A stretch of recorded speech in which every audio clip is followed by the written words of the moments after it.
Hi friends, come on in, let's grab our coffee. Turn to Job chapter 38.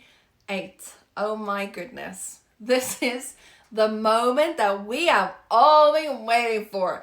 After 37 chapters of Job's pain, his questions, his friends, his arguments, and Elihu's giant speech, God finally enters the chat. The earth trembles. Chapters 38 through 42 are the long-awaited conversation between God and Job. And this is the very first time God speaks directly to him.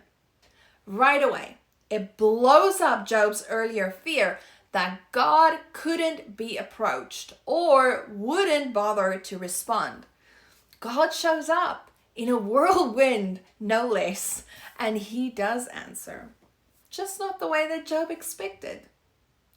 God doesn't give Job a step-by-step explanation of why all this suffering happened. Job is not entitled to it.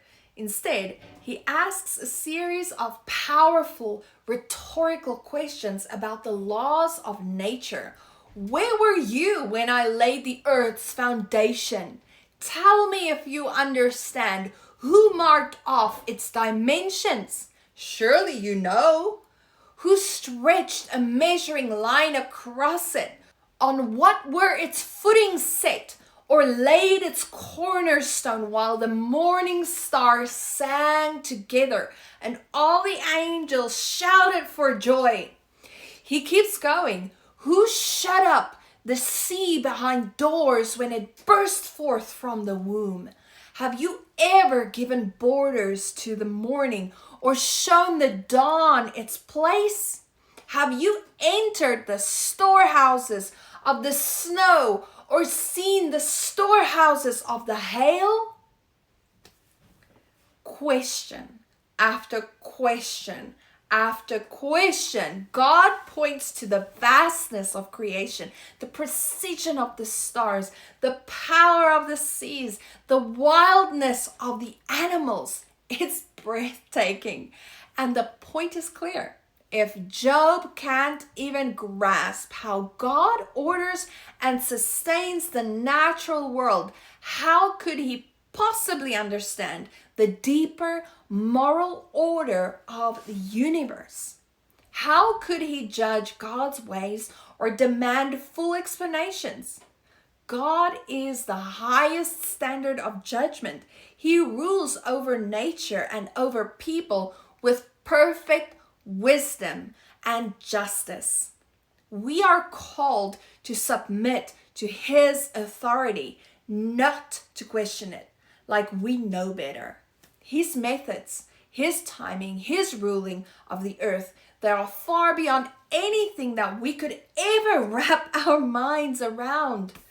Psalm 47 verse 2 says, "For the Lord Most High is awesome, the great King over all the earth." Psalm 96:10 declares, "Say among the nations, the Lord reigns, the world is firmly established. It cannot be moved. He will judge the peoples with equity." And 1 Chronicles 29:11 reminds us, "Yours, Lord, is the greatness and the power and the glory and the majesty and the splendor, for everything in heaven and earth is yours. Yours, Lord, is the kingdom. You are exalted as head over all." God isn't being mean here. He is inviting Job and us to stand in awe, to remember who he is, to trust that the one who hung the stars and tamed the oceans is more than capable of handling our pain, even when we don't understand why it's there. If you've been asking why God, in your own hard season, this chapter doesn't give a neat answer, but it gives something much better, a glimpse of the Almighty who sees you, who rules, who cares about you. He is not distant. He showed up for Job, and he shows up for us too. Thank you for joining me as we keep walking through Job together.